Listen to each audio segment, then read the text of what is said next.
Hello, everyone. Welcome to this special event, really. This is a real treat for me and for all of you to have these four panelists who are, I can't really think of four better people to talk on this issue. So, yeah, the format is going to be that each speaker is going to have 8 to 10 minutes to present on their topic. Then there's going to be a 20-minute panel discussion, and then we'll put it out for questions to the audience. So just a few introductory remarks. Firstly, welcome on behalf of the main organizers of this event, who are All Books, the publisher, the Cordoba Foundation, and the Muslim Community Association. Also, thanks to supporting organizations, the Together Coalition and the European Network on Religion and Belief. There is also a demonstration against the far right on the 28th of March in central London, which is organized by the Together Coalition. Just now, I wanted to invite Musaddiq Ahmad, who's Secretary of the Muslim Community Association, to say a few words from the mic.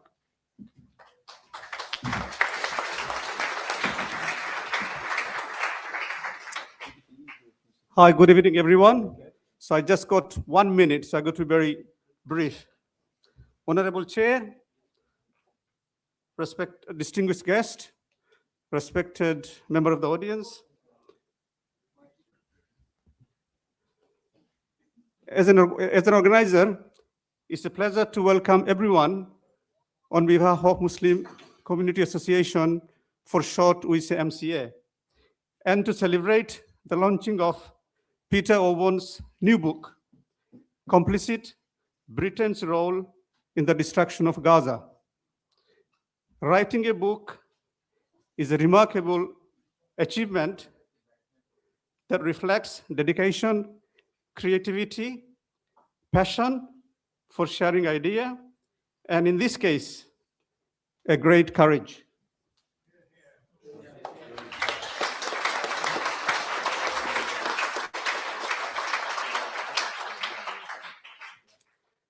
I personally love reading Peter's book.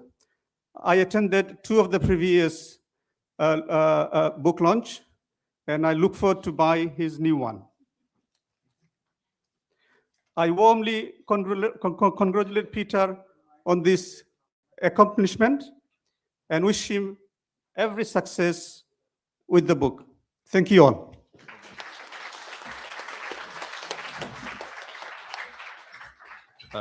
Yeah, I'll just make some comments on Peter's book and Peter generally. There was an article written by the group Media Lens, which some people might know, a couple of years ago, and it was titled "The Impossibility of Peter Owen." And this article really, I think, got across how special Peter is, because he's a figure who, for many, many decades, worked within the mainstream media for publications like The Spectator and the Daily Telegraph, but then took a principled stand over, I think it was HSBC and their role in the Daily Telegraph, and then went into alternative media and has completely revolutionized, really, and had a huge impact on alternative media with his analysis of foreign policy, his analysis of Israel's crimes in Gaza, the British role. And we're lucky to have Peter, because he's a singular figure. There's basically no one else like him. And I used to edit his articles at Declassified UK, and you could tell that he worked in the media for 40 years because you barely needed to touch them, which was always nice for an editor. So thank you to Peter for his stand as well, because if you come from that community,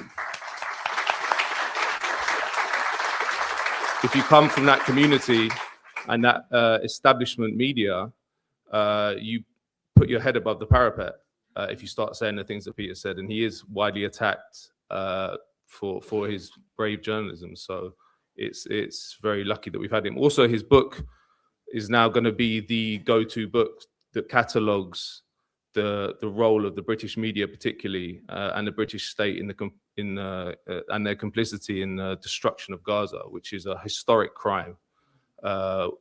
One of the worst things many of us have ever seen. So that is a major service to the historical record, and this book will last. So thank you, Peter. I'll just introduce the panelists first. So up first will be Laleh Khalili, who is a professor of Gulf Studies at the University of Exeter. Her books include Sinews of War and Trade, Shipping and Capitalism in the Arabian Peninsula, Heroes and Martyrs of Palestine, The Corporeal Life of Seafaring, and most recently, Extractive Capitalism, How Commodities and Cronyism Drive the Global Economy. Next up will be Jeremy Corbyn, who is not here yet, but will be arriving shortly. Probably needs no introduction, but is an independent MP for Islington North, co-founder of Stop the War Coalition and former leader of the Labour Party. He is also the founder of the Peace and Justice Project. Then we have Peter Oborne, who is associate editor of Middle East Eye and a columnist for Byline Times and Declassified UK. He has worked as a political editor of The Spectator and political columnist for the Daily Mail and Daily Telegraph. He is the author of numerous books, most recently the new Sunday Times bestselling Complicit, Britain's Role in the Destruction of Gaza. Then we have Anas Al-Takriti, who is CEO and founder of the Cordoba Foundation and former president of the Muslim Association of Britain. He is a patron of the Stop the War Coalition and co-chaired the historic 2 million person strong march against the Iraq War in London in February 2003. Just before I introduce Professor Khalili, I'll just talk a little bit about my experience covering this topic, because I've stopped now, but for 2 years of genocide, I was covering the British role. And what became clear to me during that reporting was that actually, and this isn't a criticism of the title of Peter Oborne's book, because Britain is also complicit, but in terms of military and intelligence support, Britain was a major participant in the genocide in Gaza. And that's a big claim, but it can be qualified, because if I tell you that a power is giving intelligence, sending spy planes over an area which is being attacked by another power in a genocidal war with hourly war crimes committed, and they're handing that intelligence to that power, to their military in real time, that makes you a participant. And that's not me saying that, that's lawyers say that, legal experts. And that was happening until October last year, every day. And basically was not covered at all by the mainstream media. And if that had been covered by the mainstream media, if the central role that Britain played in the destruction of Gaza had been covered by the mainstream media, there may have been pressure to stop it. Because the one thing the media did cover when they talked about UK complicity was the arms. In 2024, the Labour government suspended 29 arms licenses of 350. But that wasn't the main role that the British played. In fact, in terms of arms, we're a minor player. The major role we played was the intelligence support, and that was never covered by the media. So the government, and it wasn't just the Labour government, by the way, this started under the Conservatives. But in my opinion, and I don't think it's too extreme to say this, all the ministers that ordered those spy flights, that ordered this intelligence to be gathered over Gaza that was going directly to the Israeli military in real time, should be investigated and I think prosecuted by The Hague. It's an open, I've talked to lawyers who say it's an open and shut case. And it's very interesting actually with this whole Manderson saga, which is kicking off at the moment, which shows how consent is manufactured amongst the population, because of course this is a major scandal and I hope it does bring down Keir Starmer, and it looks like it will. But really what should have brought down Keir Starmer, and should have brought down Rishi Sunak before, is participating in genocide. And this is a major way the media propagandizes, by where they put emphasis. There's no emphasis at all on that participation, so there's no pressure. But there's all this pressure over Mandelson, and it shows the power of the media if they actually do their job. So hopefully, this is obviously work of years and years and years, but hopefully at some point we will get accountability, and no one can drop the ball on this, because this was a crime of such epic proportion, which continues, which our leaders were participants in, and they need to face justice. So first up, Professor Khalili will speak on Britain's historical complicity with the colonization of Palestine.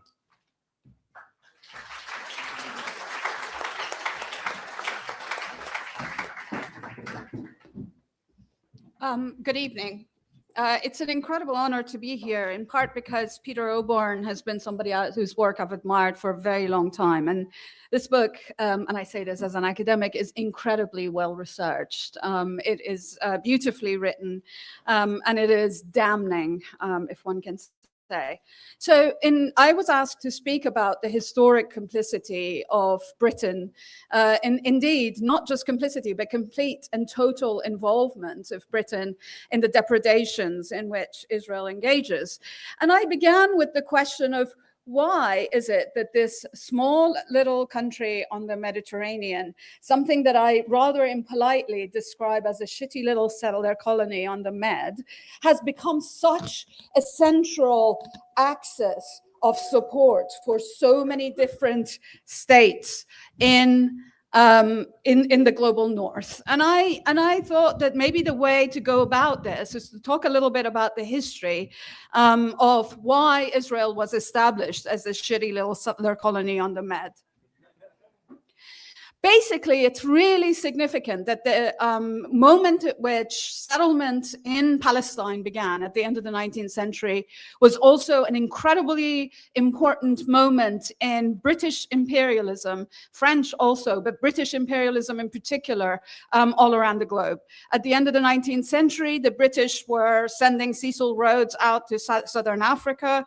There were settler colonies being established kind of anachronistically in all sorts of other places. There were huge amount of imperial buildup. There was a huge amount of imperial buildup that was happening in lots of other locations, including in India, the Middle East, and elsewhere. And so in some ways, this sending of settlers to Palestine was in part about setting up an imperial beachhead in an area which was very important to the British Empire, the Middle East, well, on the Mediterranean, at the heart of what was then still the Ottoman Empire, but also very significantly, halfway between Britain and its empire in India. But it was also a solution to fissures at home. I mean, Zionism is actually an anti-Semitic project, because when it started in this country, it was basically intended as pushing the Jews out of this country and settling them somewhere else. So it was, many of the sort of the posh supporters of the Zionist project were actually anti-Semites. If you go back to even further back, I'm sure a lot of you guys have read George Eliot, the great writer of the Middle March. She's also got a book called Daniel Deronda, which is about Zionism. And it is one of the most deeply anti-Semitic things you'll ever read about, and it has some of the most horrific cliches about British Jews in it that you can imagine. So those two things were always hand in hand with one another. In any case, the British helped set up the settlements in Palestine. And then, of course, the Balfour Declaration, which you all know, which emerges in 1917 and promises a homeland to the Jews in Palestine, and basically doesn't really mention the Palestinians at all. Over the course of the mandatory period, the time that the British had control over Palestine, they basically trained the military forces of the settler community. There's a really great film out there called Palestine 36. If you watch it, it's about Major Wingate going out there and conducting night raids. But Wingate was also one of the people that, for example, taught Moshe Dayan how to fight. So there was a direct military connection between the British and this sort of the Yishuv, the Jewish community pre-Israel in Palestine. But so many other elements of what is today Israel's repressive measures actually were invented and brought in by the British there. The administrative detention laws, for example, which can hold Palestinians without any trial for 6 months and then can get extended and then can get extended and it can get extended, was actually a British importation. The walls that were built were actually first built by the British or designed by the British, and they were built by the union, the Jewish Union in Palestine, with material imported from Mussolini's Italy. The collective punishment, which is something that is constantly inflicted on Palestinians by the State of Israel was something that the British excelled at during that period in Palestine and elsewhere. And all of this was incorporated into Israeli law and practice.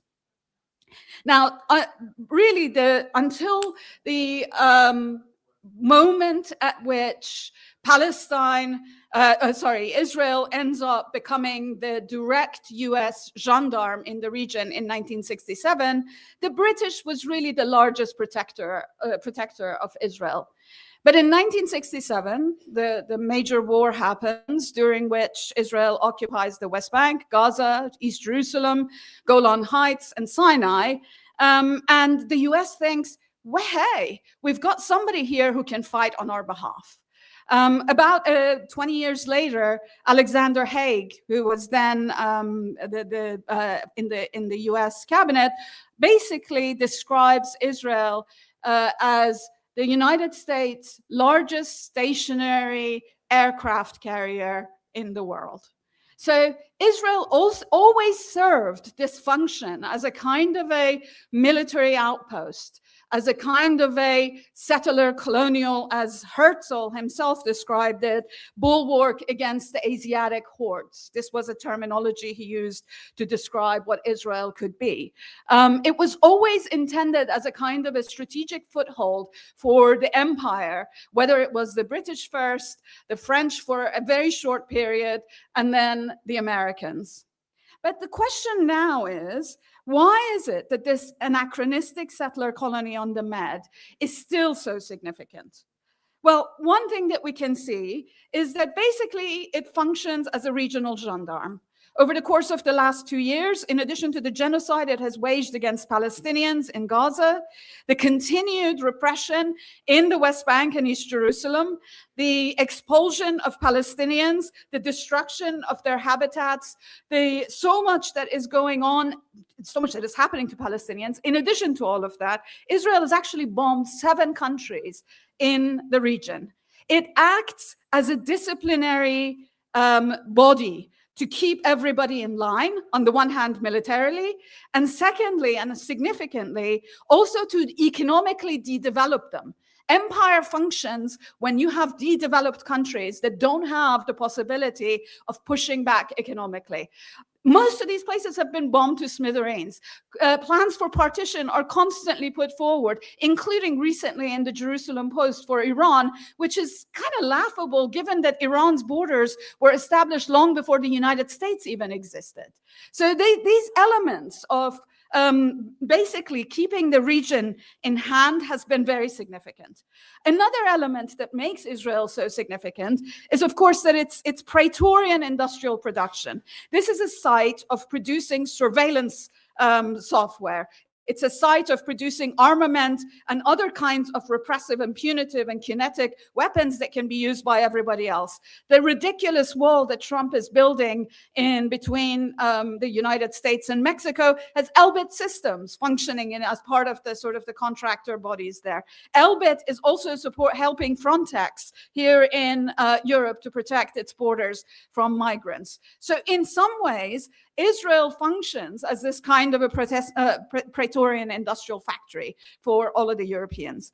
As an academic, I'd be remiss not to mention that Israel has been incorporated into the European scientific, cultural, political construction of Fortress Europe. When you apply for funding from the EU, you'll find, if you go and look at any of the statistics, Israel receives far more funding than proportionally it really is it's supposed to, or the quality of its work indicates. So there is this particular way in which Israel is constantly incorporated into this northern, global north, European American system of rule.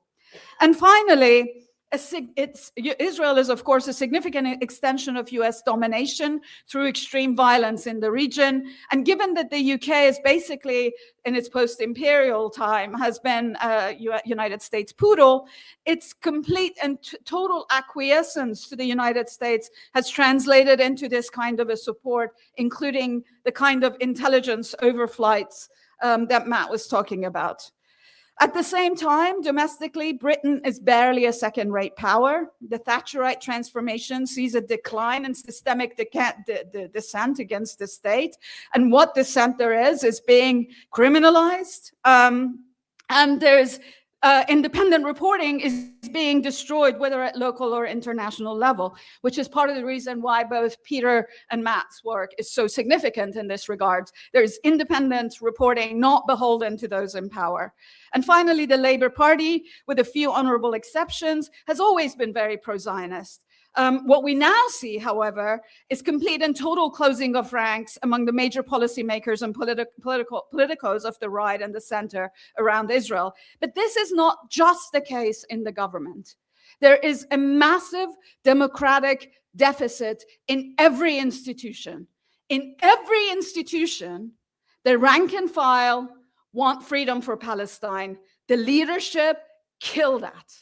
If you look at The Guardian, their rank and file reporters would love to be able to say stuff about Palestine. Their reporters, no way. In universities, the students and the staff would love to be able to say things to support Palestinians, but they're repressed. In arts institutions, the artists and the institution watchers or consumers would love to be able to see more Palestinian stuff, but those who run those institutions, the festivals, the museums, actually foreclose that possibility. We need to address this democratic deficit in our own institutions. And so look around you and see who you're working with, in which institutions you're working, and demand on their democratization. I think Peter's work in this regard is really important. He shows how complicity happens. He shows how complicity happens at the very highest level, but also in the press. And I think we should also look for these forms of complicity everywhere we do our work. Thank you very much. Well done, fantastic, fantastic.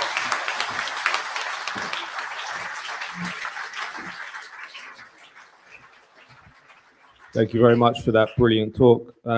Next up, we have Peter Oborn, who will speak about the role of the media and the media's complicity in the destruction of Gaza.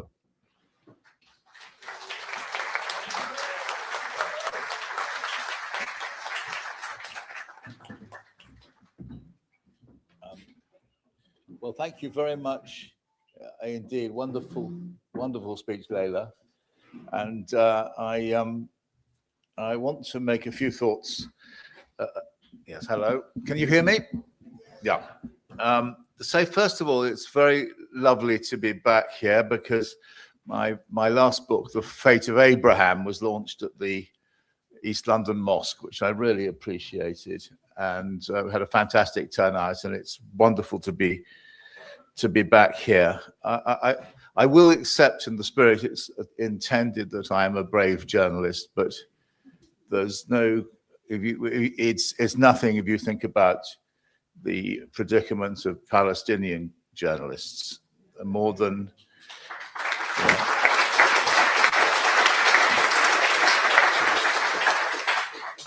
more than well over 200 of them have been killed, many targeted and by Israel, and many of their families targeted by Israel, to almost complete silence. Failure to protest in the mainstream British media. We're talking at a very extraordinary moment in British politics. It is, and indeed global politics. What we see, the Epstein affair, the Epstein files, they're very like WikiLeaks in a way. WikiLeaks showed the what US foreign policy really was. It kind of decoded the difference between the official position of American foreign policy and the real one. But the Epstein one is showing how the world is really governed. It's very by super rich. And at the end of this, we have moved clearly in the West from a system of democracy to a system of oligarchy. And at the end of what I'm going to say tonight, I'm going to examine the comparisons between the reasons for complicity, media and political complicity with the what most people now regard, most experts regard as a genocide in Gaza, with what we are now learning about the way politics is truly conducted, because we can see behind the scenes now through these emails who is really running our politics, our country, and of course the United States as well. I mean, Wes Streeting, whose constituency isn't very far from here, he said a few days ago that the Mandelson business had discredited all politics. Well, it's a pity. I was planning to make this remark when Jeremy Corbyn was here, because he hasn't discredited all politics. It's a justification, of course, an enormous justification for the politics of Jeremy Corbyn. And but it does show how the main political parties, the Labour Party, the Conservative Party, and of course Reform, which is part of the same moneyed system. You'll see the presence of Farage in the UAE at the moment, or just come back, that has and I'm going to go look at the significance of this in terms of in terms not just of Epstein, but of Gaza. The media has certainly been discredited by Gaza, and it's just worth looking at its role, which has really been three stages. Stage one was full-blooded support, blooded being a relevant word, for the cross-party coalition, the cartel politics which evolved immediately after 7th of October. And the two main parties merged. They were joined by the Reform and the far right, the violent right, the Tommy Robinson right. And the media came in behind that, and it was doing its principal task was atrocity denial, and that is the way that it just failed to report what Israel was doing. Atrocity propaganda, for instance, the reporting of the 40 dead babies and all that. And then when it was this was all disproved, the failure to note that they were disproved. Quite most of the front pages are actually still, you can still find them up online even. And then of course a omission of key factors which enabled an understanding, it would have enabled readers or viewers to understand. The Dahia doctrine was at the heart of what Israel was doing, and it had been formulated, it had been first discussed and practiced in 2006 in South Lebanon, and then it was brought to bear in Gaza, and there was no education. There was no education from the media. It wasn't mentioned on the BBC at all. I mean, Hannibal Directive, which crucial for understanding what happened on October the 7th when Israel was killing its own people quite deliberately. It was just not, we didn't learn about it. I think Richard Sanders is in the audience. I might have spotted him, and his film about October the 7th really exposed all of that. And in fact, you had a much better bet of finding out the truth of what happened in Gaza and on October the 7th by reading Israeli newspapers than you would by reading the Times or the Telegraph or the Mail, etc. This period of denial lasted approximately until March, April, about 18 months till March, April 2025, when you then got the arrival of Trump as president, and Israel broke the ceasefire. Now, Trump made it impossible for even for sort of Starmer to support sort of American policy, which had been because he started talking about ethnic cleansing and so on. and once in Gaza, and that made it impossible. Britain had to resolve, because that wasn't British policy, formally British policy anyway. Informally, of course, it had been. We were collaborating with that policy, but under the formal position of a two-state solution and support for that. And so you've got a change in the media. You've got some genuine criticism, and that lasted for about, not very strong, and then that lasted for 6 months until we enter stage 3, which is the ceasefire, the so-called ceasefire, and the Board of Peace. Now that was taken as a sign by the British politicians and also British media that they could divert their attention from what was happening in Gaza, and also to revert to denial. So this wasn't a ceasefire. There's never been a ceasefire. More than 500, I mean, it's getting worse actually every day at the moment. More than 500 Palestinians have been killed. We're going back to the sort of random slaughter of Palestinians, starvation, etc.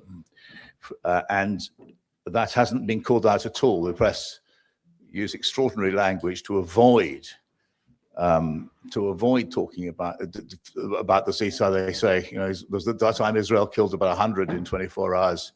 The ceasefire was tested. You just have to think about, had Hamas done anything similar, you know, that wouldn't have been tested. They've broken it, and that would be.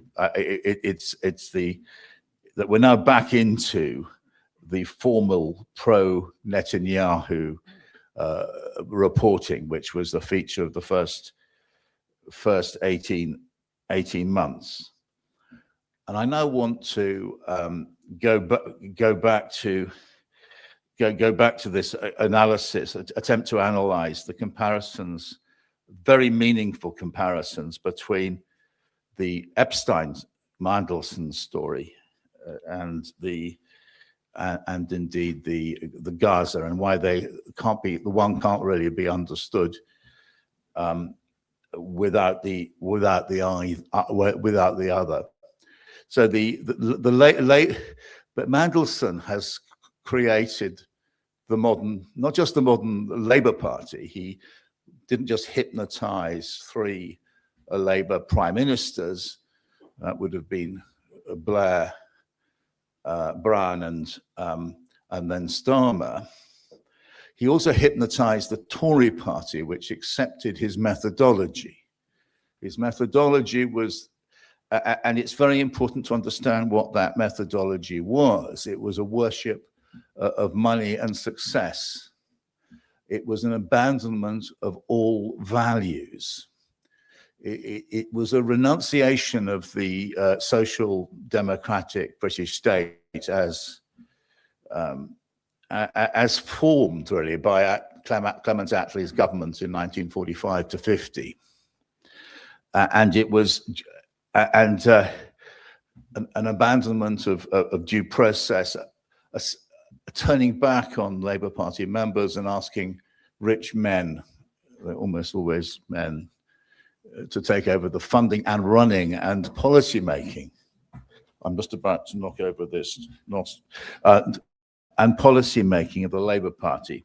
A renunciation actually of domestic British law. That was a 2-tier justice system emerges during the long Epstein-Mandelson period of politics.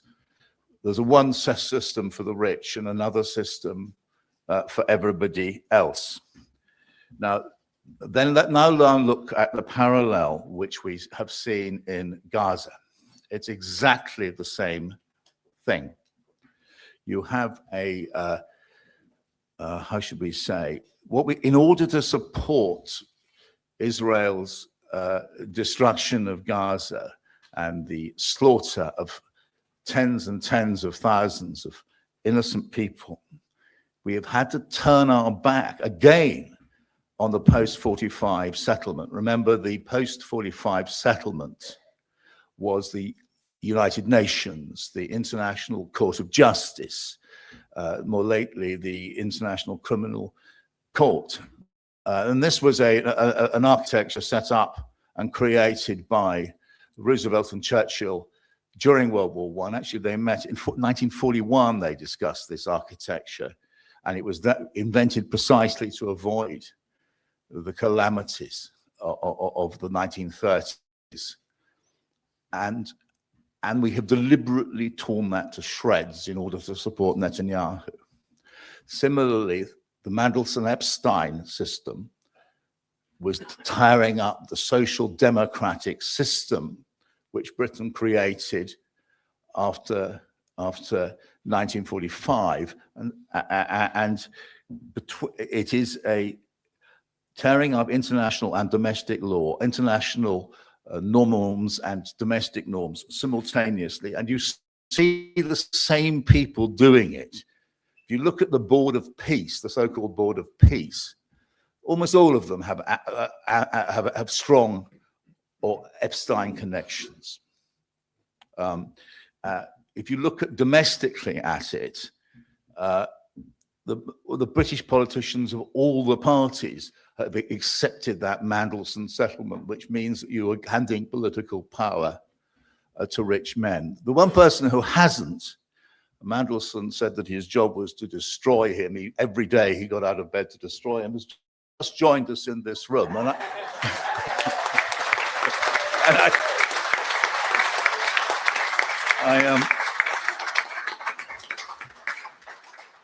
and it's impossible not to draw the attention to the fact that one of the very few British politicians who have actually stood up against have constantly campaigned against Britain's complicity, and as Matt's pointed out, more than complicity. He's quite right to tell me off in a very nice way. It has been Jeremy Corbyn. There is decency in British politics.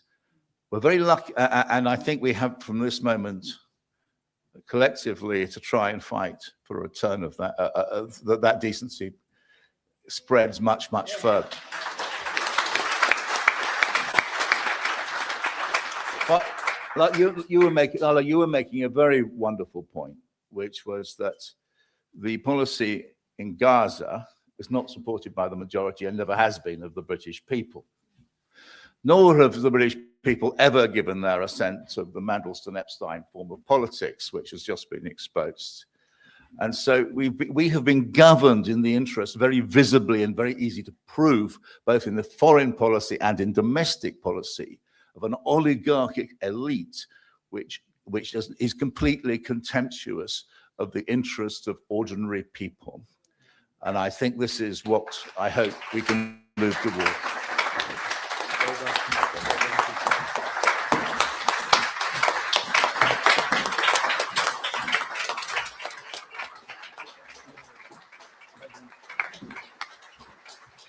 Thank you very much, Peter, for that brilliant talk, and also for all your work exposing the media complicity. I mean, I'll just add before I introduce the next speaker that something even more sinister than the media complicity in this country since the genocide began is the attacks on independent journalists who are actually exposing Israeli crimes, which is unprecedented.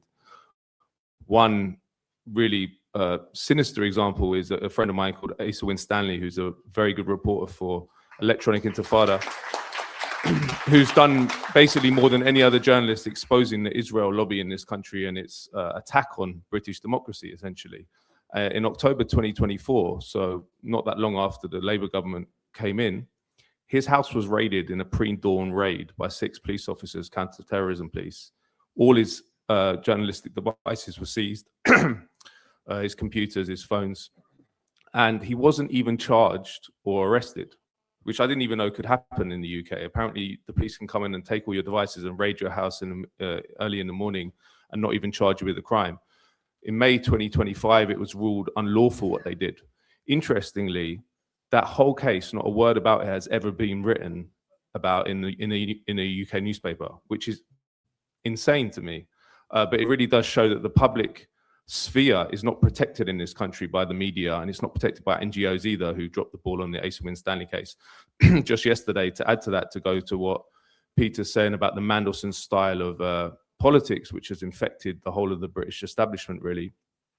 It was revealed that Labour Together, which is run by Morgan McSweeney, Keir Starmer's right-hand man and Mandelson's protege, paid £30,000 to a PR firm to dig dirt on independent journalists, including John McAvoy at Declassified. Again, unprecedented and deeply sinister. But it goes to show the power of independent media, that the power in this country is protected by the mainstream media. And when journalists do their job, it really can affect change. So it's important that everyone supports independent media like Peter does. Okay, next up, we've got Jeremy Corbyn, who will speak about the political complicity of the British political class in the destruction of Gaza.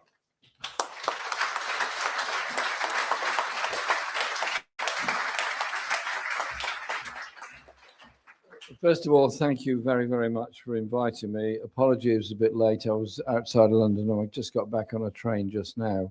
And this is the third time in a very short period I've been in Tower Hamlets for a wonderful meeting with your mayor to discuss the brilliant expansion of youth centres and youth services, and also a conference on Sudan, and your brilliant anti-racist work in stopping the fascists marching through Whitechapel. And that we've got to do over again and again and again.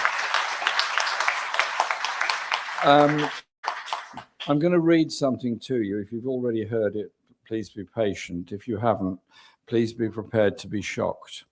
I got a statement this morning from my good friend, Dr. Mustafa Barghouti, who's an independent member of the Palestine National Initiative, member of the Palestine National Assembly. And he's forwarded to me a statement by the director of Al-Shifa Medical Complex, Gaza. And I'm going to read it to you. The director of Al-Shifa Medical Complex stated that approximately 10,000 individuals remain missing underneath the rubble across the Gaza Strip. Of these, around 5,000 persons are unaccounted for, and their fate remains unknown. He further reported that 66 boxes were received yesterday from the occupying authorities, that's the IDF, containing only the skulls of deceased victims. In addition, the bodies of women were handed over with no information provided regarding the location or circumstances of their abduction. According to the director, some of the returned bodies showed signs of severe mutilation, including severed hands, while others had their abdomens surgically opened and subsequently restitched. Thus, these findings raise grave concerns. He warned of credible indications of organ theft from the bodies of martyrs in the Gaza Strip, describing these acts as serious violations of international humanitarian law and human dignity. And that I just received this morning. Just think about that statement. And I have no reason to disbelieve anything Mustafa Barghouti says or the director of Al-Shifa Medical Complex. That is, all that has gone on since October of 2023. And during that time, many of us, everyone in this room, I'm sure, has met, has marched, has demonstrated, has spoken out, has emailed, has demanded, and sort of felt like they're banging their head against a brick wall as the British government obdurately, time after time after time after time, said, we're not sure that the question of international law has been breached. We're not sure that there's really a genocide going on. We're quite confident that our weapons are not being used for anti-humanitarian purposes. And we've had this stuff going on now for, what is it now, 2 years? 2 years of all this going on. And in the meantime, we can all see the film on Al Jazeera and other channels. I mean, I move between channels, so nobody accuses me of just watch and watch. I look at Al Jazeera, France 24, BBC, Turkish television, and so on. The footage is there of homes, villages, people's lives and hopes utterly destroyed. And then we have this Board of Peace, which Peter was just speaking about. I want to first of all say a huge thank you to Peter Oborne for his book, for his work, for his bravery, and for the abuse that he's suffered for speaking out for human rights, human dignity, and human justice.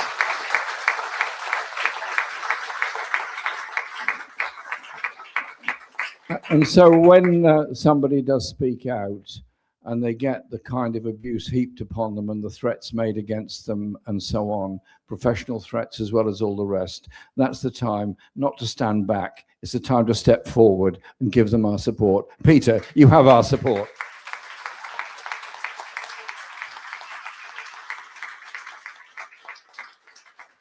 And so the IDF has finally accepted that 71,000 deaths have occurred in Gaza. I'm pretty sure they only accepted that figure because they know it's actually much higher than 71,000. And they thought, well, we'll just say settle on 71,000 and we'll get away with it. 71,000 people is the equivalent of a very full football stadium in Britain of people who've lost their lives at the hands of IDF bombardment. And the issue has, as you know, been taken to international court and elsewhere. And I just want to quickly say a couple of things about that.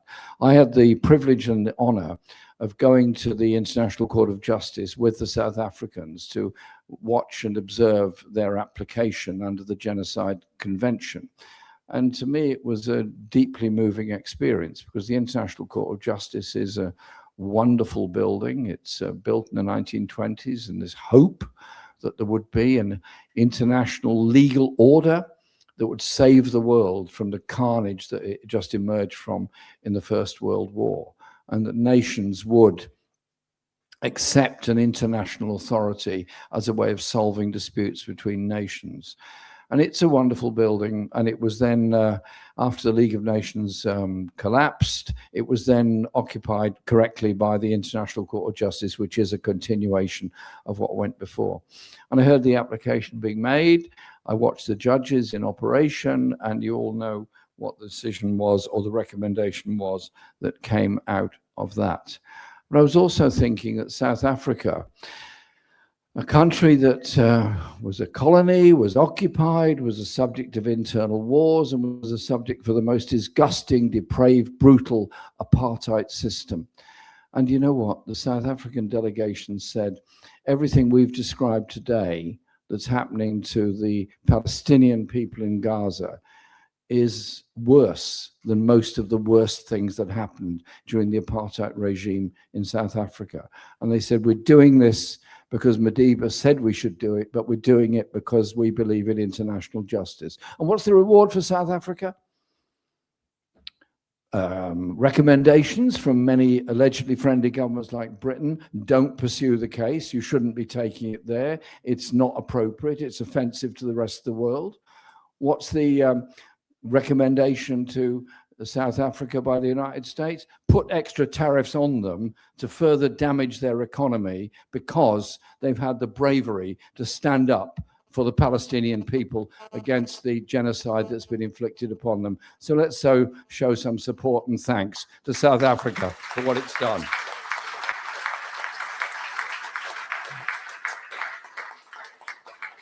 And Peter quite rightly talked about the way in which the British political system has been affected by this. After all of this had gone on and I'd been re-elected to Parliament in July 24, our Independent Alliance group of MPs have pursued this doggedly week in, week out, and we divvy up questions between ourselves, and we're there every single statement on Gaza, on the Middle East, raising broadly the same points. And I've raised the question of British complicity in it.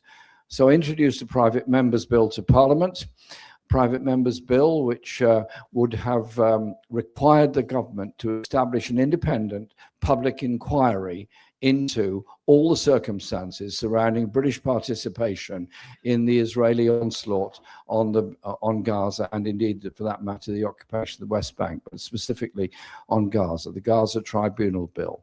It got through its first stage, more or less, without any much opposition, partly because they felt they could deal with it at the next stage, which was to kill it off altogether, which is exactly what they did. Just denied it any debating time and any further discussion in Parliament.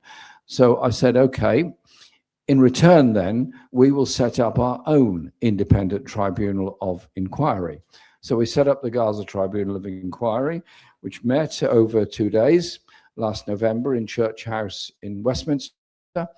And we had 29 witness statements presented to us, and they were concerning a whole range of issues. Concerning the supply of arms, Katie Fallon from Campaign Against the Arms Trade documented that 633 million single individual export licenses for the 10-year period from 2015 to 2024, including aircraft, technology, grenades, bombs, missiles, military training equipment. In addition to these single licenses, they gathered evidence of another 71 unlimited value open licenses, which allowed an unlimited quantity of weapons and parts. And that under the Conservative government, this totaled £48.9 million, comprising £45 million related to the F-35 programme and £3.9 million related to the single licenses. Additionally, there are 4 open value licenses. Under the Labour government, to date, the estimated value is £148 million, £148 million for further exports and further licenses, and 162 million for the F-35 program. And between October and December 2024 alone, this was only 3 months after the Labour government had been elected, more arms export licenses were granted than were approved by the previous government for the whole of the period from 2020 to 2023. Starmer's government has actually sent more weapons to Israel, more military support, and more military cooperation than even the Conservatives did under David Cameron. At the same time, saying that it wasn't necessary to invoke international law. The F-35 jets are absolutely crucial to Israel's role. They have bombed, they have destroyed, they have been surveillance, and all the rest of it. 15% of all the components of F-35 jets are made in Britain. And we pursued this week in, week out. Hamish Faulkner, the minister, kept telling me, and David Lammy, when he was Foreign Secretary, the same thing, that it was impossible to distinguish between parts that went into the F-35 global program from those that were sold onto Israel. In other words, you sort of make a part for an F-35, put it in the chain, and you don't know where it ends up. Really? Really? Are we expected to believe this nonsense? There is the most precise and accurate following of every single component of those planes. They know full well where they go. They knew full well they were helping Israel to destroy homes, hospitals, and schools in Gaza. They knew that all along. Likewise, they knew full well that the use of the Royal Air Force Base at Akrotiri was having the same effect. The transfer of weapons, the surveillance flights that went on. Remember when Keir Starmer went to RAF Akrotiri and said, there's lots of things going on here, I can't tell you what they are. Why not? What's the secret? And they refused to say all along. And so that is another part of it. And then our inquiry also took evidence from a number of other people, including Nick Maynard and Victoria Rose, wonderful, brilliant, superb doctors who were holding back tears just to give us the evidence of what they'd seen and had to do in Gaza. And then we heard from Mark Smith, British Foreign Office official who resigned in protest over continued arms sales to Israel. He was the lead official on the UK arms export licensing report, which assessed whether the UK was legally compliant. His own assessment, it was impossible to see how the UK was acting legally.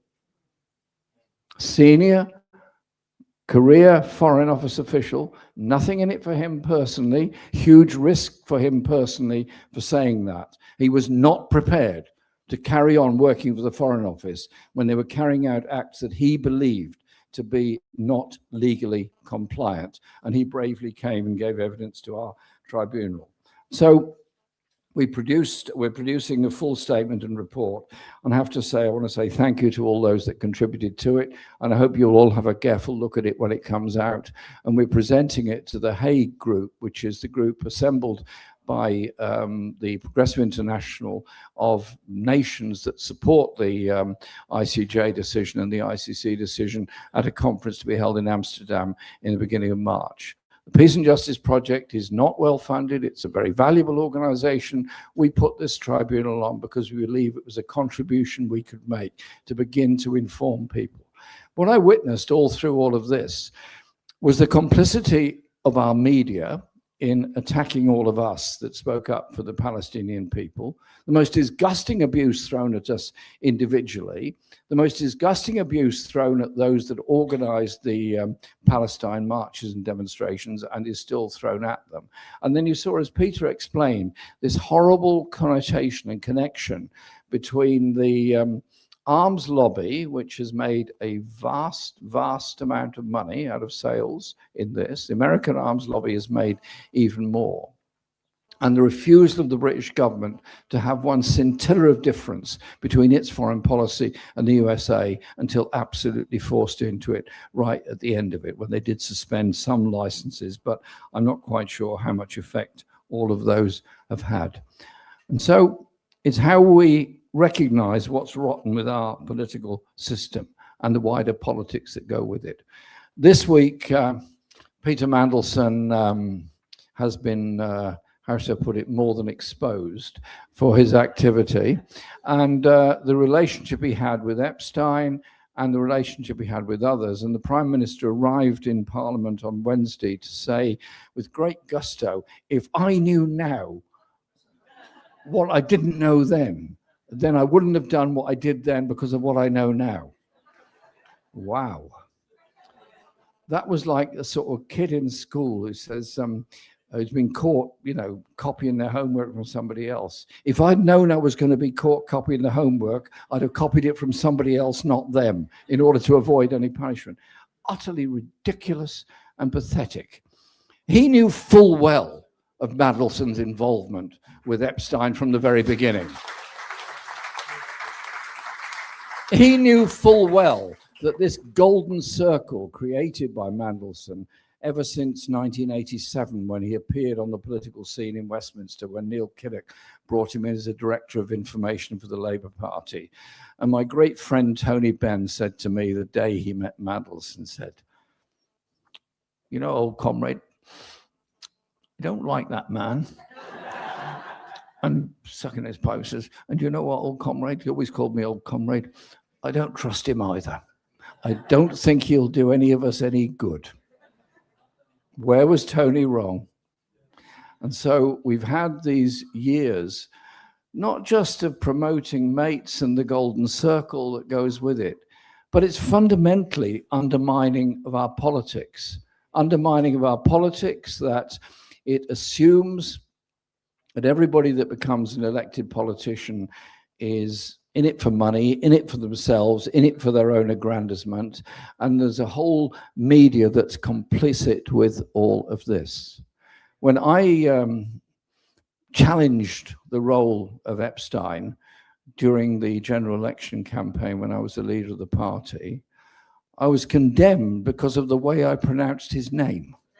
They were more concerned about the way I pronounced his name than what I was accusing him of doing and what I was saying about what Palantir and other groups were trying to do to our National Health Service. And so it's not just doing down political enemies. It's not just promoting this person, that person, or the other one.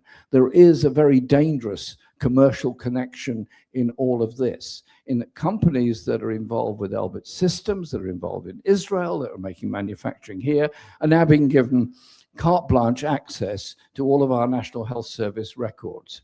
This is a corruption of our public services and our public life, because Mandelson and Blair particularly do not believe in public enterprise, do not believe in public service. They think public government is essentially a company. So you do a deal, whatever. It doesn't really matter. I think it does matter.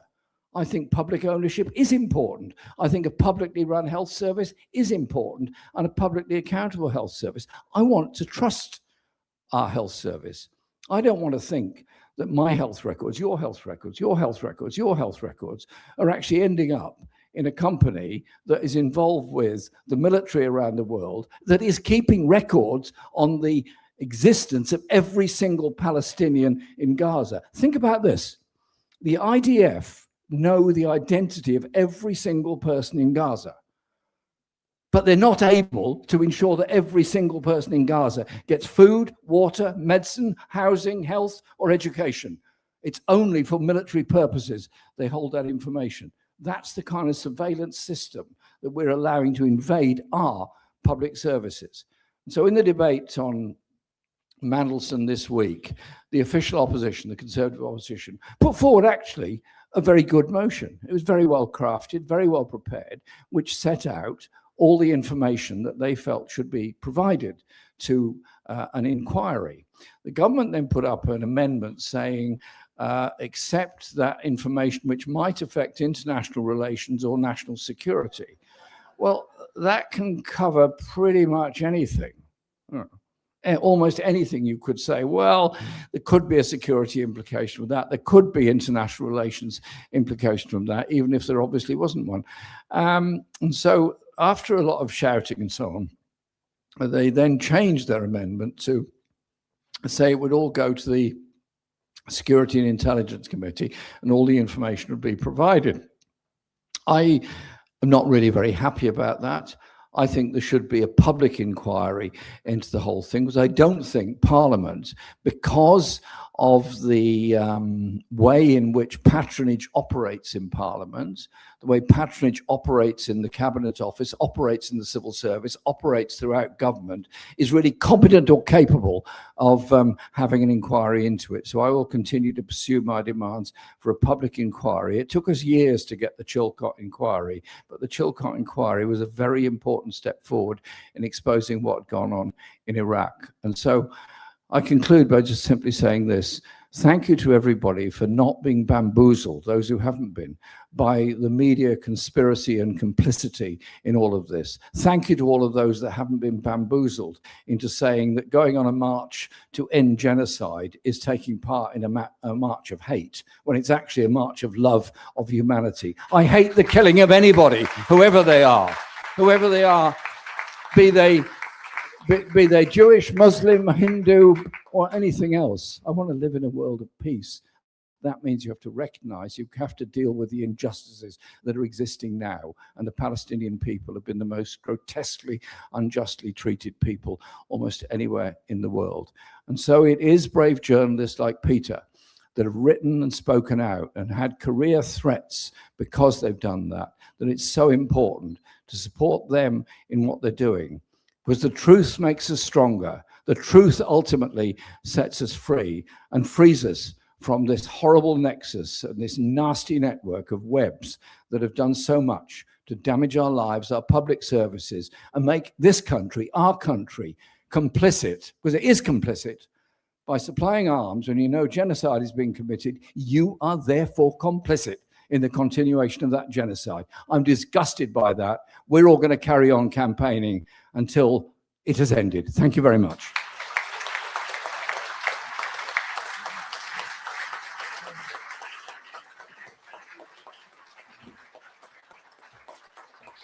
Thank you, Jeremy, for that brilliant talk.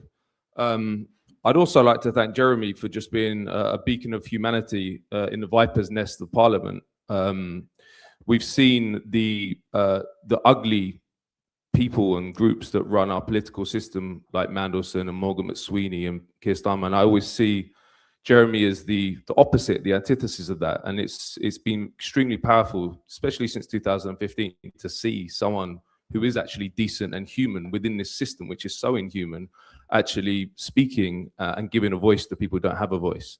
And also, you know, there's no more dehumanized people in the world than Palestinians. And Jeremy has never accepted that, which is also very powerful and rare, unfortunately, in the political class. And this goes back way before the genocide. I remember when I was becoming politicized during the Second Intifada period when I was much younger, and I'd go to Palestine meetings, and Jeremy would be there in his keffiyeh and his flat cap, and that was, again, it was unpopular because there's so many incentives not to speak up for the Palestinians, but Jeremy has always done that. So thank you, Jeremy. Our final speaker is Anas Al-Takriti, who will examine the complicity of the Arab states. And I'm looking forward to this one because this has been a major revelation of the genocide, the role that the Arab states have played.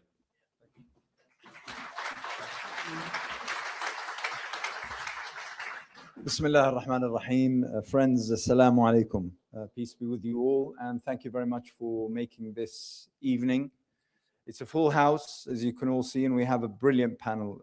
Thank you very much, Matt, for running the panel. And Peter, my congratulations to you. And it's brilliant always to have someone like Jeremy, whom I absolutely agree is someone whom, in the midst of the filth that we've been exposed to over the course of the past 3 days, truly provides an incredible beacon of hope that there is still an element of decency sitting in Westminster. So, I mean, Jeremy is doing far greater than merely speaking up for the oppressed around the world, including the Palestinians.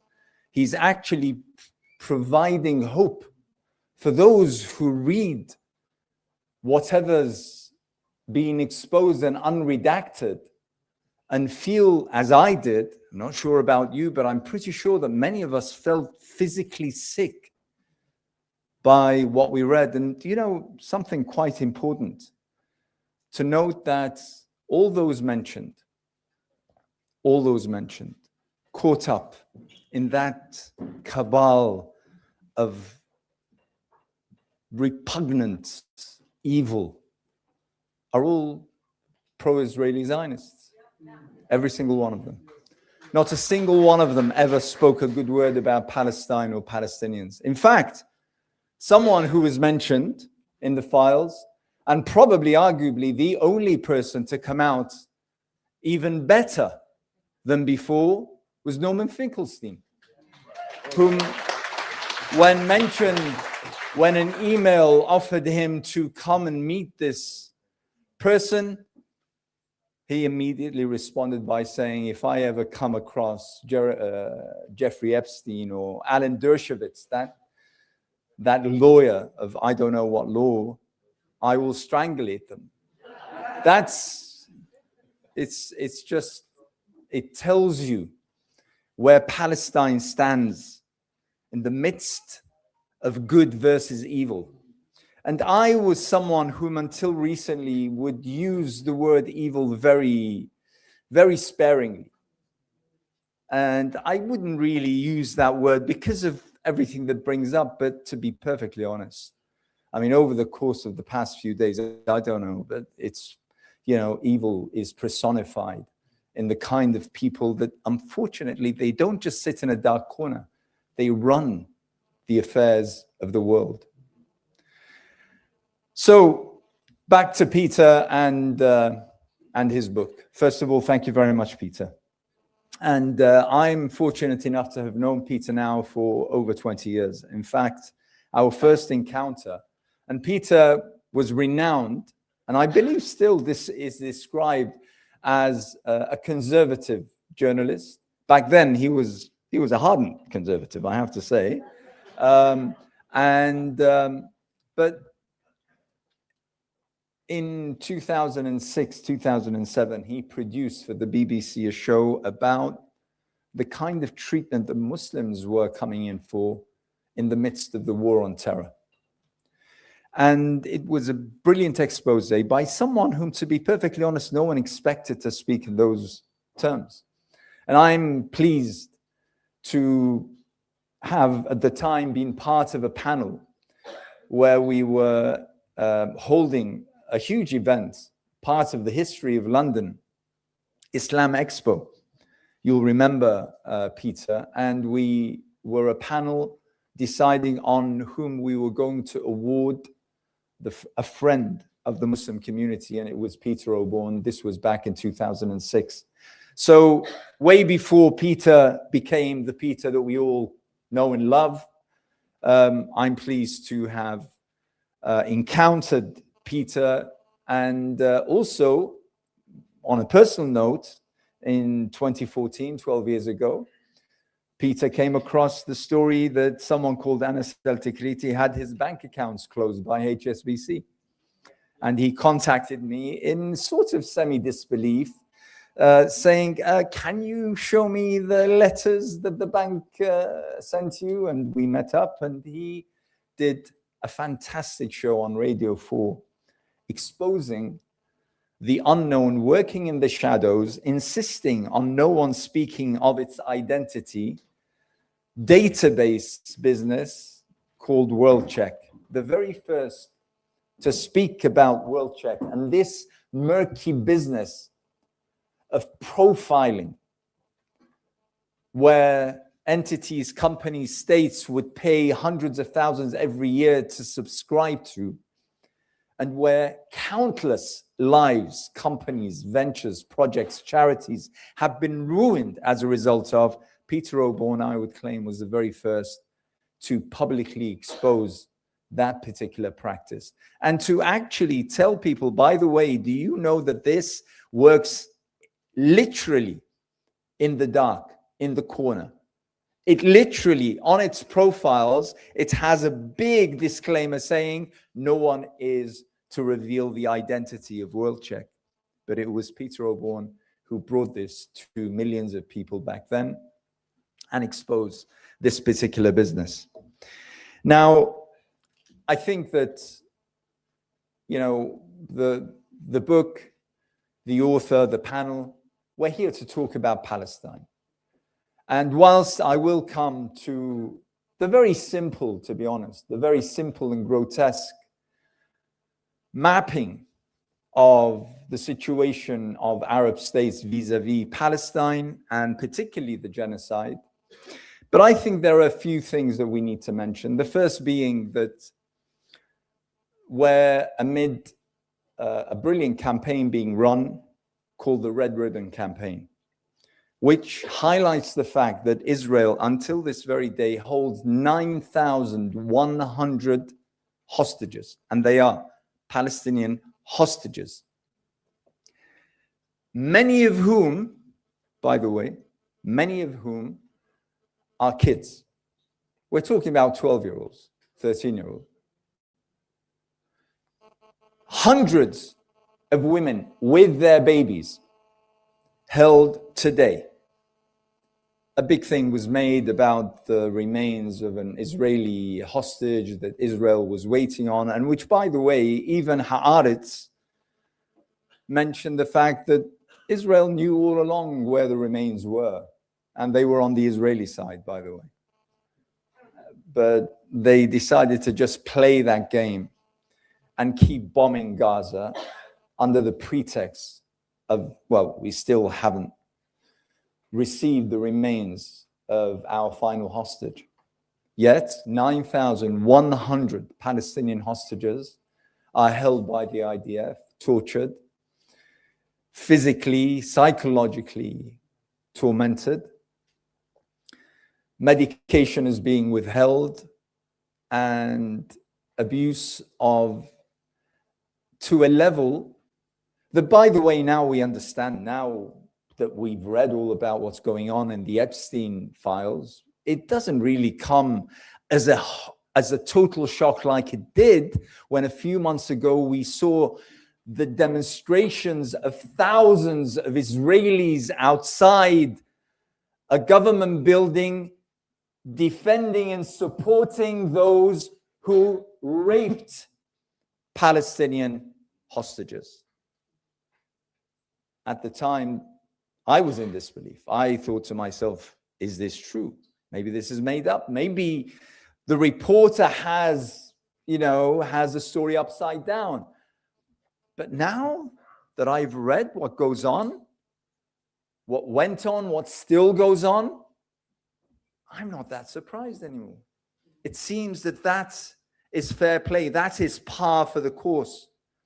for those who stand with the occupier, those who stand against the oppressed, those who do whatever it takes to lie, to cheat, to deceive, to rape, to kill, to maim, to amputate, simply because they can, simply because it serves whatever set of interests that they regard as theirs. Many years ago, we heard about how a hefty part of American military and financial aid to Israel was going towards constructing this thing called the Iron Dome. This was going to keep Israel safe, we were told. Hundreds of billions sent from America as well as its allies, including our own government and many European partners, were sent in order to construct this Iron Dome. However, we saw that that Iron Dome isn't really there. One wonders where the billions of dollars went. But it's not really there, but I can stand here and with incredible embarrassment tell you that the real Iron Dome are the Arab states and Arab regimes surrounding Israel. Those are the real Iron Dome that protects Israel. You have to understand that the lies of Israel over decades, lies that have become part of, if you wish, folklore, things that are written now in books and people write about them. I used to lecture at postgraduate level, and I've read countless dissertations and theses where flippantly someone mentions the fact that Israel is at war with 22 Arab states, or that Israel is the only democracy in the Middle East. These would just slip off the tongue so effortlessly. Yet they are amongst the most grotesque lies that Israel has benefited from. By the way, the fact that Israel, that claim, that absolutely false, absurd, repugnant claim that Israel is the only democracy in the Middle East, by the way, that's a pledge, that's a promise, that's an oath by Israel that it would ensure that no one, not a single people in the region, would ever attain democracy. Ever. That's a promise. It's not a claim. And Israel has forever and a day worked tirelessly to uproot any sign of people yearning for their freedom, to break away from their oppressive regimes. I remind you of what happened in Tunisia, then in Egypt in 2011. When the people of Egypt just basically held forts in the Tahrir Square and brought down a brutal regime. The very first thing that happened, and people forget this, by the way, as soon as Hosni Mubarak stood aside and the people felt that they had gotten their freedom, what happened the very next day? The news was that a crowd had gathered in front of the Israeli embassy in Cairo, and the embassy being on the 6th floor of that building, a young Egyptian scaled with his hands, scaled the building, brought down the Israeli flag, and hung up the Palestinian flag. This was Egypt. And it was less than 24 hours after the fall of the Hosni Mubarak regime. Israel knows full well, if the Arab people get a whiff of freedom, the first thing they will do is act to bring down Israel. And that's what it means by Israel is the only democracy in the Middle East, because no other surrounding people is allowed to attain freedom or democracy. The stance of the regimes is disgraceful. It's shameful. But it has been for decades. The very formation of these 22, this carved up region of people who share a language, share a culture, largely share a set of faiths, Islam being the dominant, but also amongst them Christians and Jews. That region that was carved up by colonial masters, Britain and France at the time, making them these desperate, these weakling countries whose main purpose of existence is to maintain the regimes that sit high and mighty. And in order to continue to sit high and mighty, must oppress, must torment, must strike fear. When we were told that it was peace that Israel wanted, peace that the Arabs didn't want, but it was Israel's pursuit, peace. And we have this thing called the Abrahamic Accords. And why is it not that other countries join this trail of peace? And now we find out that the Abrahamic Accord aren't meant to establish peace. They are meant to allow Israel to slaughter Palestinians at will. They are meant so that Israel can drive out Palestinians with total impunity. That is the purpose of the Abrahamic Accord. Let no one ever convince us that the pursuit of Israel is peace. What we saw in Gaza happen over the course of the past 2 years, 4 months, is evidence that Israel is incapable of considering peace as an option. It's incapable of considering any element of the Arab people that surround it free to think, free to express, free to act as they want to, as they wish for. So let's not spend too much time talking about Arab regimes, the struggle of freedom for the Arab people, and I exclude no one. I exclude no one. You can look at the 22, 23, I'm not sure what the latest count is, of Arab states. Every single one of those people yearns for freedom. In every one of those countries, there are prison cells full of political dissidents who dared one day, at one moment, to express their views.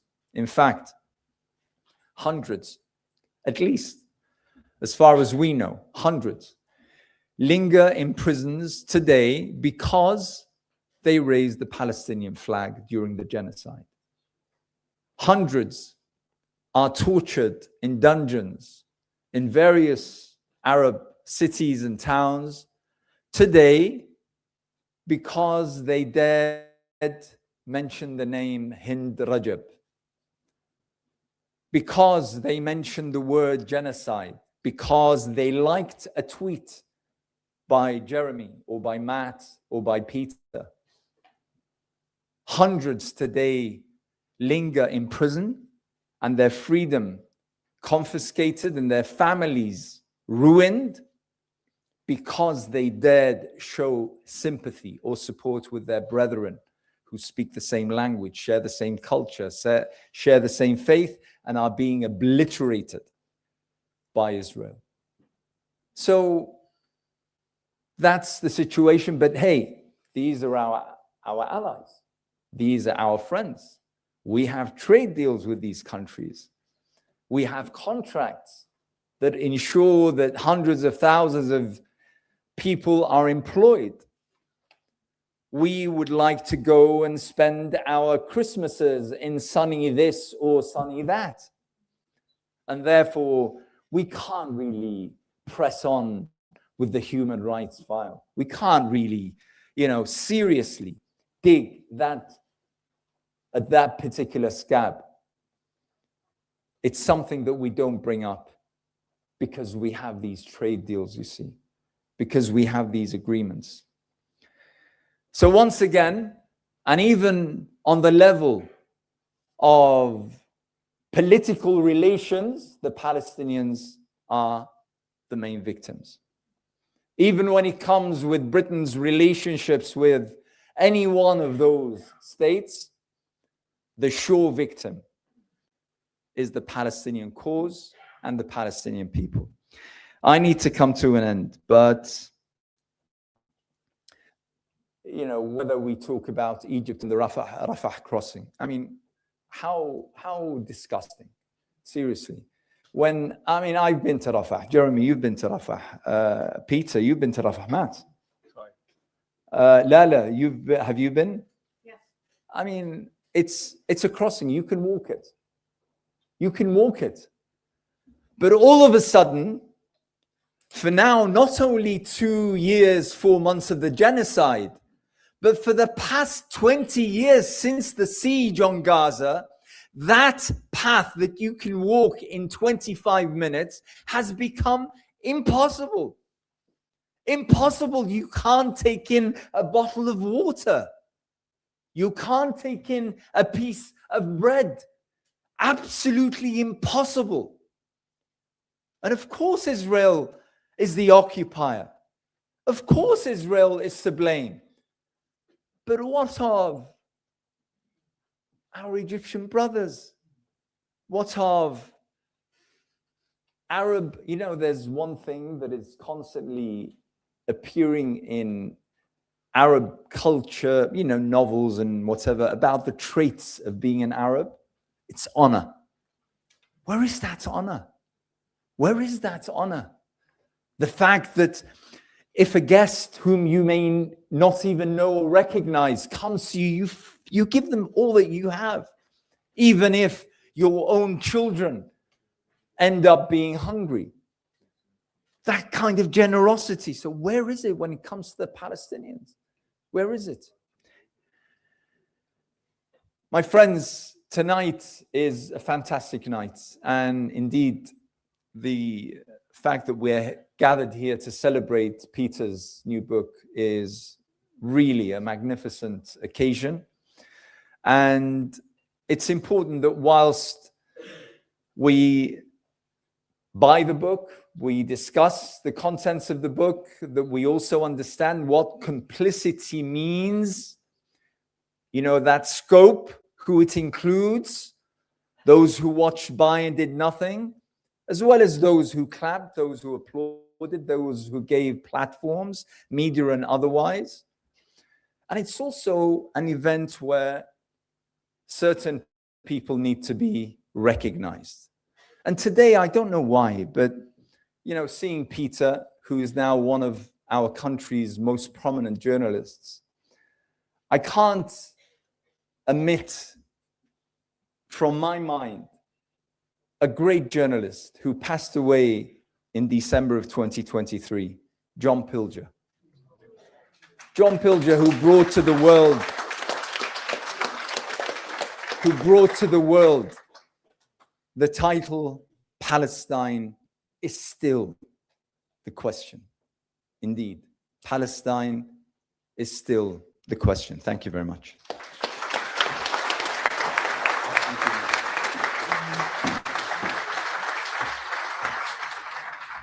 Thank you for that brilliant speech, Anas. And also to say thank you to Anas, who has been integral to the anti-war movement and the pro-Palestine movement for the past 25 years, and making sure that the Muslim community is politically engaged. He's worked behind the scenes tirelessly to be an architect of the anti-war movement. So thank you, Anas.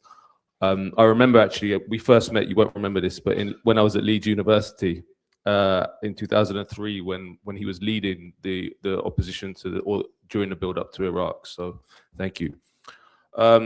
Now we haven't got much time left, but we have got a bit of time for questions from the audience. So I think there's a roving mic. So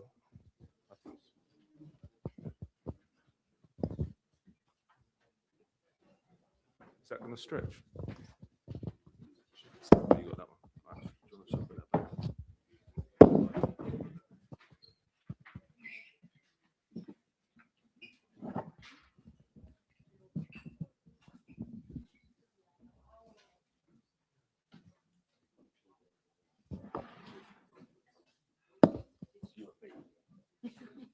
Great.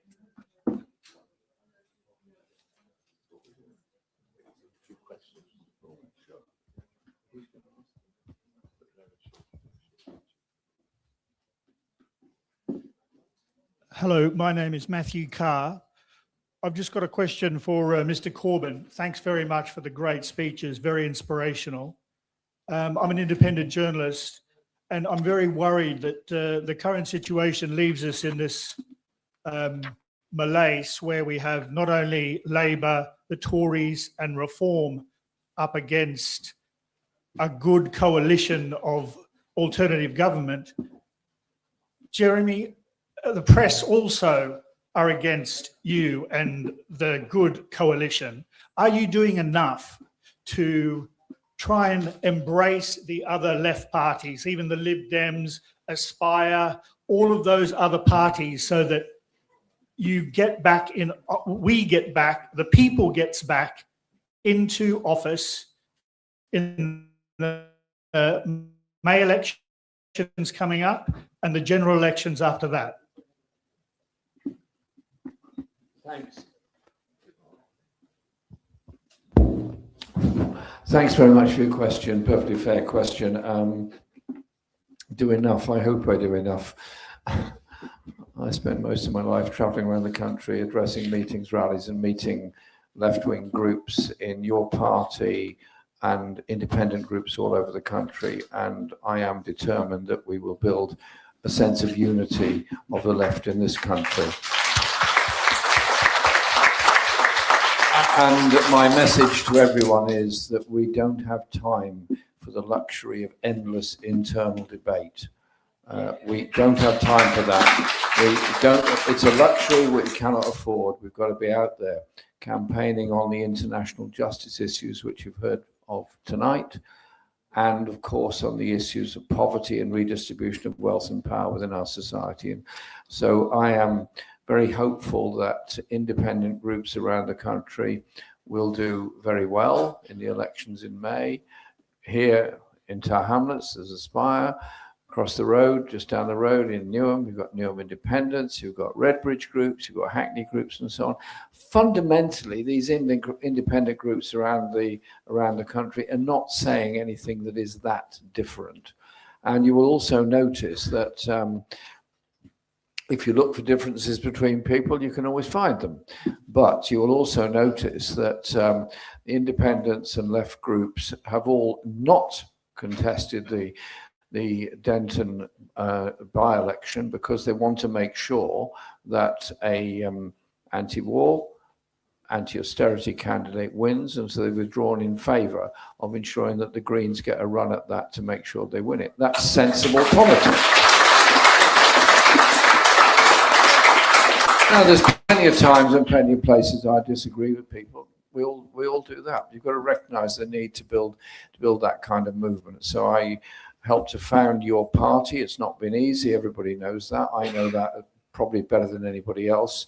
But the elections are going on in the party. The new CEC will take over at the end of February. The branches will be established and they'll be tasked with the job of mobilizing, enthusing and campaigning and being open to local people, local campaigns and local organizations in order to build that serious socialist left voice in the country, which we absolutely need. And I'm determined that we will do it. Okay, thank you.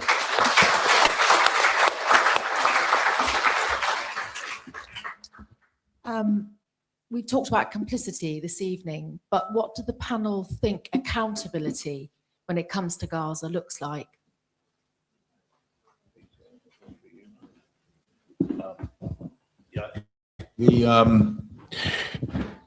I look at this very carefully at the back end of the book, and there's no question. If the ICJ, when it's taking its time, deems this is a genocide, and I'm sure there are lots of pressures on it, and I think we need to be aware of those. But it's very hard to see how they can avoid that conclusion now.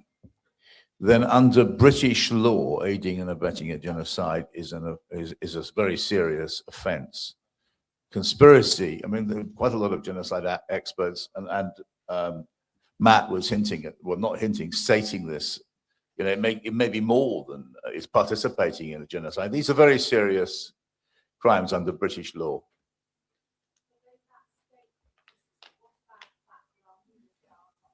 Yeah.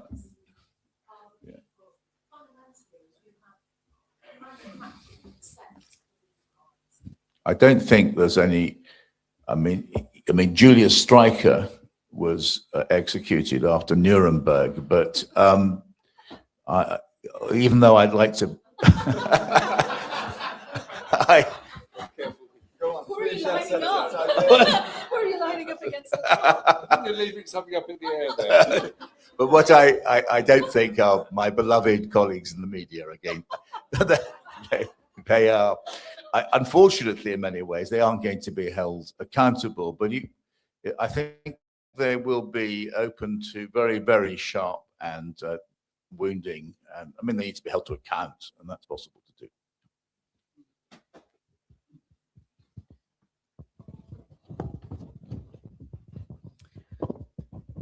Hi, my question is, you talked about the F-35 parts and the complicity of the West to provide them. Those are like weapons to fight specific wars, but isn't the long-term underlying value of Israel the fact that it holds nuclear weapons?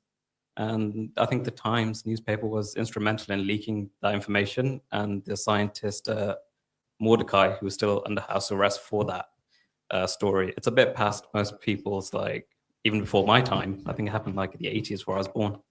Isn't that like a major, question that people need to ask? Why does this country have nuclear weapons which are not analyzed, which are not scrutinized? I think it's true. Israel does hold nuclear weapons. And why do we know that? Because of the bravery of Mordecai Vanunu all those years ago, when he exposed the truth about the Dimona reactor and the weapons-grade uranium that was there, and the missile and warheads that were being prepared. Mordecai Vanunu then suffered 13 years, I think, in solitary confinement. I got to know Mordecai when he came out. I was part of the campaign for his release, and I met him the day that he came out. And to the credit of the Anglican bishop in Jerusalem, he gave him somewhere to live straight away. And I spent a lot of time in Mordecai's company. And the story was that Mordecai had become deranged by all those years of solitary confinement, and that he wasn't capable of doing anything. When he came out, he stood in front of the gates of Ashkelon prison and made a speech about how he hated being part of the oppression of the Palestinian people. That's what he said. And of course, that somehow or other didn't make it onto the 6 o'clock news in Tel Aviv that day. And he is now still in Israel, and he's not allowed a passport and not allowed to travel. He's still there. And so he was a brave man. You're quite right about the holding of nuclear weapons. And there were proposals being put at the Non-Proliferation Treaty to have a Middle East weapons of mass destruction free zone, which would have involved Iran, Israel, and indeed any other state that's capable of making nuclear weapons, which would include Saudi Arabia, who are capable of making it. They haven't got any, but if they wanted to, they probably could. That made quite a lot of progress, and then eventually collapsed on the new nuclear arms race. And so I'm hoping to be in New York for the Non-Proliferation Treaty review at the end of April and support the Global Ban Treaty on nuclear weapons, which has now been signed by a majority of the UN member states, not, of course, by any of the declared or undeclared nuclear weapon states, which include Israel. To me, nuclear weapons are an obscenity and an abomination. And I can't imagine anyone with any degree of sanity about them would ever set off a nuclear weapon knowing it would take the lives of millions of people and create a nuclear winter which would bring starvation across the whole planet. And so Israel's ownership of nuclear weapons is a factor, but even the most determined people in the IDF must recognize that if you send a nuclear weapon to bomb Beirut, it'll destroy Israel as well. You know, you cannot. Likewise, if India bombed Lahore and Lahore bombed New Delhi, you wouldn't know which weapon had killed you. It would be. It's that.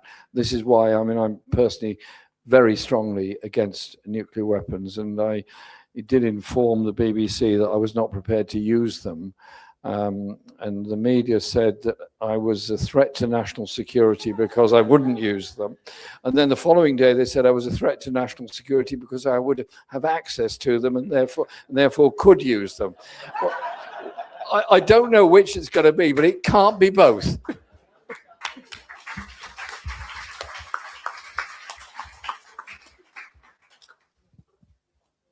Hello.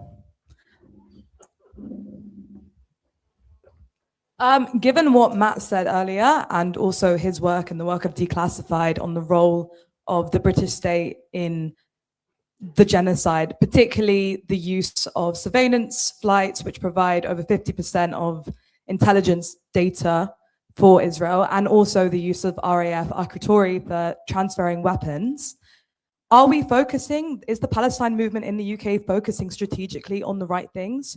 We've mostly been focusing on the sale of arms and also pensions, but should we really be focusing on exposing that? And do you have any advice or tips on how to go about that? Shall I answer that? Yeah. To answer your question with the word "not," I don't think we're focusing on the right things. I made this point a lot during the genocide, but partly that's because the media didn't do its job. So all the weighting of what was focused on was basically conditioned by what was being put out in the media, in the mainstream media. So as I mentioned earlier, when the mainstream media covered UK complicity, it always focused on arms. And then there were, which obviously is important because, as Jeremy mentioned, that's deep complicity and arguably participation as well. But because of that, there was a lot of grassroots pressure. There was a lot of pressure within Parliament, and then that enacted change within Parliament. On the RAF Akrotiri intelligence side, there was basically zero until we found a actual image of the spy flight over Gaza, which we got because they made the RAF, well, it was a spy plane contracted to an American company, but it was contracted to the RAF. They made a mistake. And then when we published that, that's when the mainstream media got interested for the first time, which is crazy in itself, that it took 18 months for the mainstream media to even publish an article about this participation in genocide. And then there was some pushback in the media, follow-up articles in the Daily Mail. People were asking questions in Parliament. So it's the fault of the media, and it goes to what Peter's book's about, the complicity of the media. Because if they have dropped the ball on this, which they have, every journalist who covers foreign policy, any national security should have been all over this story, but they weren't. Because they dropped the ball, there was no pressure on the government, and the participation continued and only ended when the ceasefire was announced. So yeah, I think that going forward, because obviously this is this is something that ended very recently. Going forward in terms of the accountability issue, this should be a heavy focus because it's an open and shut case at The Hague. If you are providing intelligence to a genocidal power which is committing war crimes in real time, that is participation by the letter of the law. If you got Starmer and Lammy and Healy up at The Hague, they could easily get convicted. It wouldn't be a difficult case to prove. So we should really push that. And part of the reason why it's, as I mentioned, this distraction tactic with propaganda, they emphasize certain stories which don't tell you anything about the real story. And we really have to fight back on that. And I think that there should be a campaign to, I mean, Code Pink did launch a campaign to stop the spy flights, which was important, but there should be more widespread activism on it.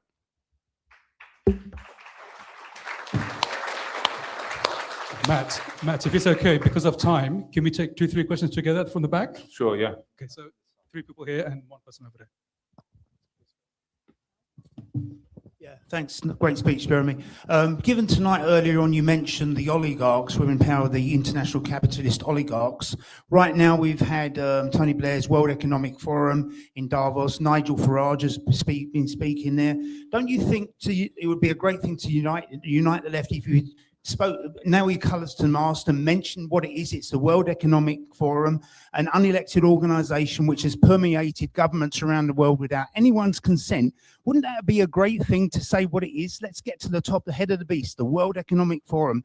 It's an international capitalist cartel, a coup d'etat. I will take another question as well, I think. Yeah. I'm not sure whether the last speaker has taken the wind out of my sails, because what I wanted to ask was, has anybody on the panel got an answer to publicizing as loudly as we can the people who are members of the Trilateral Commission? The Trilateral Commission is controlling the world's economy, and everyone's silent about it. That's it. Should we take one more, yeah? One more, yeah, just one more. Hi, I have more than one question, but the question I'm going to ask maybe for the panel, but probably specifically for Dr. Anas. You mentioned the complicity of the Arab state. I have a very fond memory of the Egyptian revolution you talked of. And the complicity now extends to, we know UAE work in the Horn of Africa, trying to fragment Yemen and Somaliland, all this. So how do you see the future of the Arab regimes, whether it's in Egypt, whether it's in Jordan, whether it is around Somalia, or, you know, specifically the complicit regimes like the UAE and maybe of course, to a certain degree, Saudi Arabia? Thank you. Thanks. Okay, Anas, do you want to go first, and then I'll pass it to you guys? I'm hopeful that since Gaza, if you recall at the very start of Gaza, in our demonstrations and in our meetings, something that most people spoke about, and spoke about quite loudly, and that is that Gaza will change everything in the world, and it will impact the entire world. Despite the fact that you open an atlas of the world and you can barely see Gaza, but that dot in the global atlas has literally impacted the entire world, and not only geographically, but also our understanding and awareness of politics and how things work. And there are many, many things that have occurred, I believe, as an either direct or indirect impact of Gaza, including, I mean, just mentioning one, the victory of Zohran Mamdani in New York. I mean, that in itself would have been inconceivable had it been outside the context of the genocide and people becoming so aware that they are taken for fools by not only the political class, but also by the media, and then looked for something else, looked for something different. I hope that this trend continues. I'm hopeful and optimistic. I hope I'm not being naive, but I'm optimistic that this trend is beyond a go back or turning point. It's now on a path of its own. And people around the world are now paying attention, not only to what politicians are doing, but what financiers, what the rich, as well as what the media is doing to cover up the gruesome crimes, such as the ones that now are being forcefully exposed. And by the way, they are not being exposed. Let's not be fooled. The vast majority of documents are redacted. And that belies, that goes against the freedom of speech and the freedom of knowledge. If we truly believe in the use of information and the freedom of information, no redaction should ever occur unless it's to protect certain individuals and their identities. But there are redactions of figures whom need to be known. But what I mean is, referring to your question, I'm hoping that the next few years, hopefully not too long, we'll see a radical change and transformation brought about by the declaration of people around the world that enough is enough, that we're not going to be taken for fools anymore. And something will happen, whether it'll be in the same way that's happened in Cairo in 2011, or whether it'll be in a totally different way. I'm not entirely sure, but the way in which the world is being governed right now is unsustainable. It's unsustainable on every single level, whether it be economically, whether it be socially, whether it be humanitarian, on every single level. This is unsustainable. What will happen and how it will happen is anyone's guess. But I have to say, I am optimistic, and particularly in regards with the fact that regardless of the, the work, tireless 24/7 work of Arab regimes to suppress their people, yet at the very first opportunity to express anything, recently, what's the main story in the region? The conflict between Saudi Arabia and the United Arab Emirates. What's the very first thing that Saudi Arabia did because in order to spite the United Arab Emirates? It allowed its bots and its spokespeople to raise the issue of Palestine. It allowed its imams in mosques to all of a sudden speak about Palestine. You see, wherever you go, Palestine is the issue that unites people around the world. You can differ on anything, on ideologies, on the economics, on whatever. But the one thing that brings people together is Palestine. And hence, that is why these regimes fight any kind of sign of solidarity or support or campaigning for Palestine.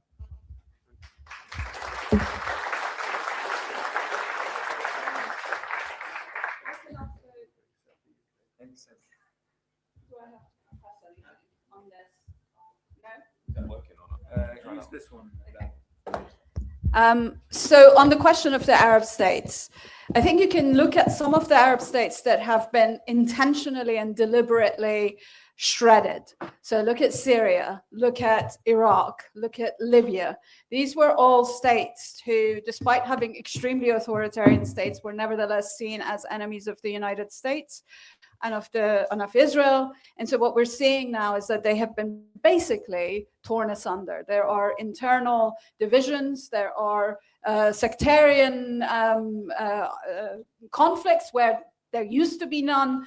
And so we see this kind of an inward turn in some of these formerly radical states in trying to address the questions of the fissures that have been forced upon them by continuous wars. Then you have the long-standing allies of the US, long-standing at least since 1979, which is Egypt and Jordan and Morocco. And with those, we see again and again and again an attempt by the public in those places to hold their regimes to account. And in every instance, actually, mobilization for Palestine ends up being one of the very first steps in trying to hold their states to account. And of course, in every time that this happens, those movements are quashed, usually by the US and by its allies.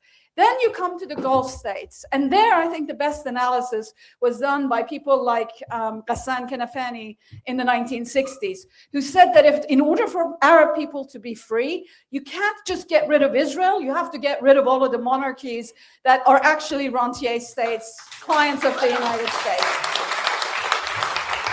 What has happened there is interesting, because with the exception of Saudi Arabia, most of these emirates, basically, around the peninsula, have engineered their population in such a way that they have a citizenry of about 10% of the population, 30 or 40 at the most in Bahrain, actually depending on the labor of a deportable, repressible, and disposable group of immigrants. So there, the struggle has to be for trying to attain citizenship for these populations in order to ensure that they can actually also dictate the politics of those states. But what we're seeing there is actually it's going in the other direction. Kuwait has just shut down its parliament. It has just started stripping the Bedou citizens of their citizenship. It is actually much more repressive. Our Kuwaiti ambassador in London, so it's yes, so indeed, yeah, exactly. The ambassadors even had his citizenship stripped. So these are all really quite significant, actually, setbacks. What I find fascinating is Saudi Arabia. Because I think that what is going to happen is going to be when the Saudi public actually end up saying they've had enough. And they are the linchpin of power in the region right now. They are perhaps more important than any of the other states, with the exception of Egypt, because Egypt is basically, as Anas said, the Iron Dome for Israel. But I think what happens in Saudi Arabia is where we have to keep our eyes on.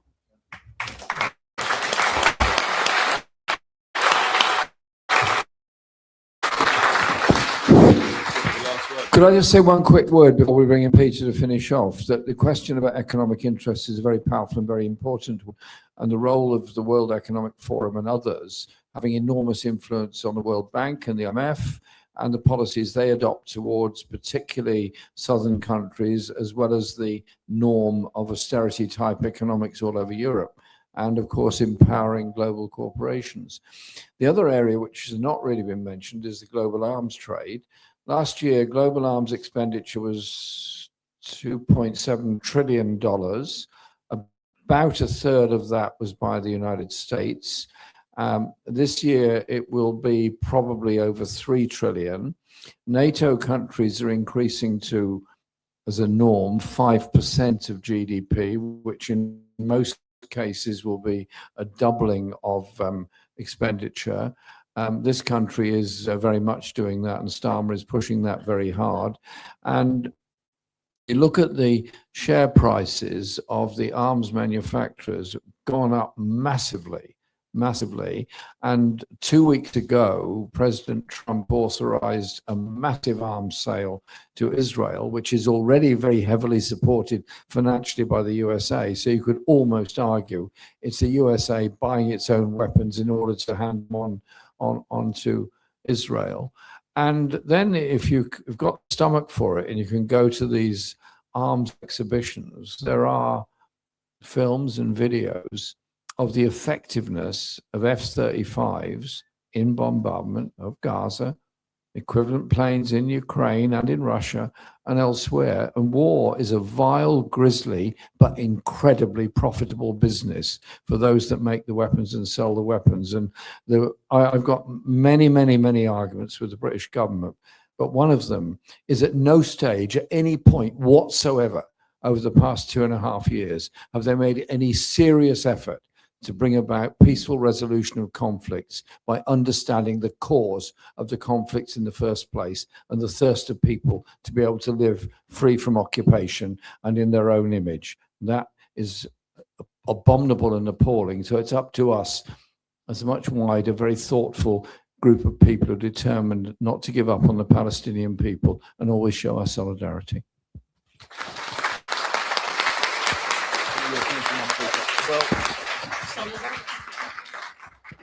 Just isn't really my field exactly. I just think that it's rather looking at individual organizations. I think it's the structural situation, economic equality, which one needs to look at. And I think that has become very profound. The different divergences in wealth and the emergence of a billionaire or even a trillionaire class now is something which nation states need to confront. And that is a left-wing project, which will be very popular with the mass of the population. I keep on talking of the Clement Attlee government, but that's what it did in 1945.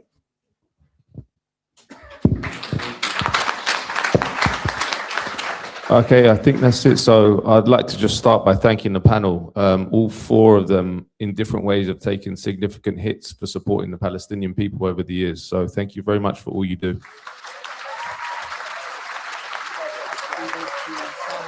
Yeah, I will do it. And then I'd also like to thank the organizers again. That's All Books, the Cordoba Foundation, and the Muslim Community Association. And then importantly, Peter will be signing copies of his book, and you should all buy it, because buying this book is an act of resistance in itself. Just to give you a flavor of how important this book is, it's not been reviewed by one mainstream media newspaper, which shows you how important it is, because they're scared. They don't want people to know about it because it exposes them and it exposes the people they work for in the British state. So thank you.